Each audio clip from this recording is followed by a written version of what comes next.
السلام علیکم ناظرین ایک بات بہت ہی افسوس کے ساتھ کہنا چاہوں گا۔ ناظرین نماز پڑھنے گیا تو وہاں پر میں نے ایک شخص کو دیکھا کہ وہ بھیک مانگ رہا تھا، جوان تھا، نوجوان تھا، ہٹا کٹا تھا۔ تو اس نے ایک بچے کو اٹھایا ہوا تھا اپنے، اور کہنے لگا میرے بچے کے دماغ میں گلٹی ہے اور کینسر کی، تو اس کا آپریشن کروانا، اس کا علاج کروانا ہے، تو میں بہت پریشان ہوں، میں بے روزگار ہوں۔ یہ فریاد کر رہا تھا، بھیک مانگ رہا تھا بیچارہ۔ تو مجھے ناظرین اس کے چہرے پہ ایک پریشانی نظر آئی، بچے کی جو ایک ممتا ہوتی ہے اپنے بچے کے لیے، وہ پریشانی مجھے نظر آئی۔ تو اس کی وجہ سے بچے کے لیے پریشان تھا اور بھیک مانگ رہا تھا۔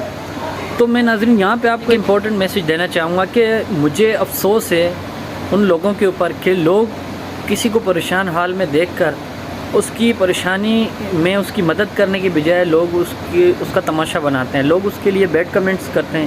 اس شخص کے لیے مسجد کے اندر میں نے لوگوں کے منہ سے یہ باتیں سنی، لوگ کہنے لگے کہ یار یہ تو ان کا کاروبار بن چکا ہے،